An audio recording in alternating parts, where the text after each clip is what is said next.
একদিকে জনগণের প্রত্যাশার পাহাড়, অন্যদিকে আমরা দেখছি যে হিমালয় সম চ্যালেঞ্জ। এর মধ্য দিয়ে ৩ মাস অতিক্রম করেছে অন্তর্বর্তী সরকার। এই ৩ মাসের সময়ের পরিক্রমায় অন্তর্বর্তীকালীন সরকারের জনপ্রিয়তা কমেছে না বেড়েছে? ধন্যবাদ। আপনি যে প্রথম একটা মন্তব্য দিয়ে শুরু করেছেন, ওইটা খুব প্রয়োজনীয় আলাপ।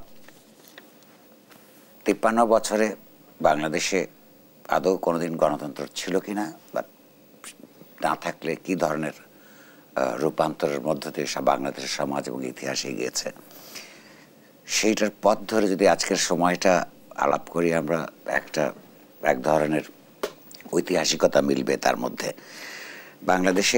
বাংলাদেশ প্রতিষ্ঠিতই হয়েছিল বা গণতন্ত্র প্রতিষ্ঠার জন্য প্রধানত, কিন্তু বাংলাদেশে কোনোদিনই গণতন্ত্রের অর্থ যদি হয় যে সাধারণ মানুষের ইচ্ছার একটা অভিপ্রকাশ হিসেবে সংবিধান, সেই সংবিধানের মধ্যে লিখিত রাষ্ট্রের কর্তব্য, নাগরিকের অধিকার, এবং সেই অধিকার পালন যদি বাস্তবায়নের ক্ষেত্রে কেউ যদি কিংবা রাষ্ট্র যদি বাধা হয়ে দাঁড়ায়, রাষ্ট্রকে আপনার অ্যাকাউন্টেবল করা, জবাবদিহিতার মধ্যে আনা, এবং ক্রমান্বয়ে মানুষের অধিকারকে সম্প্রসারিত করা। মৌলিক অধিকারগুলির মধ্যে কতগুলো আছে যে এই যে বাক ব্যক্তির চিন্তা, সংবাদপত্রের স্বাধীনতা ইত্যাদি, যেগুলি যদি মানে খুবই একেবারে ন্যূনতম, এগুলো যদি আমরা হিসাবের মধ্যে ধরি, বাংলাদেশে কোনোদিন কোনো সরকার আমলের গণতন্ত্র ছিল না। কিন্তু গণতন্ত্রের আকাঙ্ক্ষা বরাবরই ছিল, এবং কখনো কখনো ছোট ছোট, কখনো কখনো বড় বড় আন্দোলন সংগ্রামের মধ্য দিয়ে এই সমাজ এগিয়েছে, কিন্তু এখনো পর্যন্ত সেটা বাস্তবায়ন হয় নাই। সর্বশেষ যে শিক্ষার্থী গণ অভ্যুত্থানের কথা আপনি বললেন, সেইটারও মূল প্রণোদনা শেষ পর্যন্ত একটা বৈষম্য বিরোধী গণতান্ত্রিক ব্যবস্থা। এখন সেটার জন্য চ্যালেঞ্জ আপনি নিজেই বলেছেন পাহাড় সম, কিন্তু এই চ্যালেঞ্জটার কারণ তো এই নয় যে বাংলাদেশের মানুষ গণতন্ত্র বলতে কি সেটা বোঝে না। বুঝে, প্রশ্ন হচ্ছে যারা ক্ষমতায় এসছেন তারা গণতন্ত্র কতটুকু বোঝেন, কিভাবে তারা এটা বাস্তবায়ন করতে চান, সে আলোচনাটা আমরা আসবো। কিন্তু তার আগে কেমন ছিল আর কেমন আছে আপনি বলেছেন যে দেখুন, এখানে যে খুব বেশি অগ্রগতি হয়েছে এখনো পর্যন্ত কোনো কিছু নেই সেটা বলা যাবে না, তবে কতগুলো জিনিস অনুপস্থিত আছে, সেটা একটা বড় স্বস্তির ব্যাপার।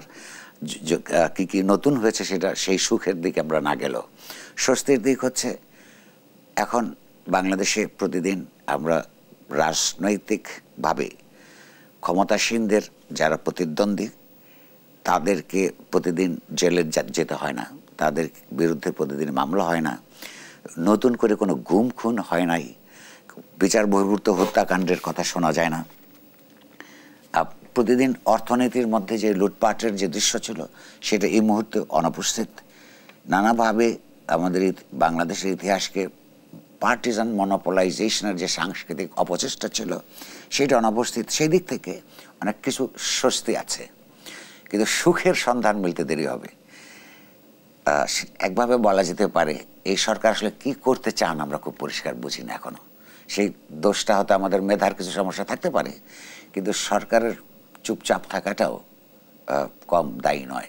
এবার স্বস্তির কথা বলছিলেন, আমরা অস্বস্তির কথাও যদি শুনি। হ্যাঁ, সেই অস্বস্তির ব্যাপার প্রথমটাই এটা। যেমন ধরুন, এর আগের সরকারটাকে যদি এক কথায় আপনি বলেন, একটা বাচাল সরকার ছিল। বাচাল এই অর্থে যে প্রতিদিন এত অপ্রয়োজনীয় কথা, এত অসত্য কথা মন্ত্রী থেকে শীর্ষ পর্যায় পর্যন্ত লোকেরা বলতে, ধরুন আমাদের এই ঢাকা শহর, এইটা আমরা সিঙ্গাপুর বানিয়ে দিয়েছি, ওই অঞ্চলটা প্যারিস বানিয়ে দিয়েছি, এই দেশের অর্থনৈতিক উন্নয়নে আমরা মধ্য আয়ের দেশে পৌঁছে গেছি, তার রাজনৈতিক প্রতিনিধি খারাপ, এর কিছু হয় না, সারাক্ষণ কথা বলতো, অধিকাংশই অর্থহীন এবং অসত্য। সেই অস্বস্তি থেকে আমরা বেরিয়ে এসেছি। স্বস্তি নাই এই কারণে, ওইটা যদি বাচাল সরকার হয়, এটা একটা বোবা সরকার। এই অর্থে বোবা, তারা 3 মাস হয়ে গেছে রাষ্ট্র ক্ষমতায় গেছেন। কি কি আমরা পছন্দ করি না এদেশের মানুষ, এটা সবাই জানে।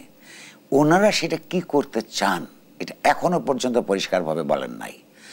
তারা বলেছেন সংস্কার চান, গণতান্ত্রিক সংস্কারের জন্যে কতগুলি কমিটিও করে দিয়েছেন। সেই কমিটি 3 মাস পরে তারা রিপোর্ট দিবেন, সেটার পরিপ্রেক্ষিতে রাজনৈতিক দলগুলোর সঙ্গে তারা আলাপ করবেন, তারপরে তারা সিদ্ধান্ত নেবেন, অর্থাৎ তাদের নিজ গণতান্ত্রিক সংস্কার সম্পর্কে তাদের নিজেদের কোনো রাজনৈতিক দার্শনিক দৃষ্টিকোণ আমরা এখনো দেখি নাই। কিংবা কতদিন তারা ক্ষমতায় থাকবেন, অগণতান্ত্রিক সরকারের বিরুদ্ধে আন্দোলনের উপর যে সরকার দাঁড়িয়েছে, গণতান্ত্রিক সরকার কখনোই কোনোদিন কোনো দেশে, কোনো সমাজে, কোনো কালে অনির্দিষ্ট কোনো মেয়াদ থাকতে পারে না। এখনো তারা পরিষ্কার করে বলেন নাই।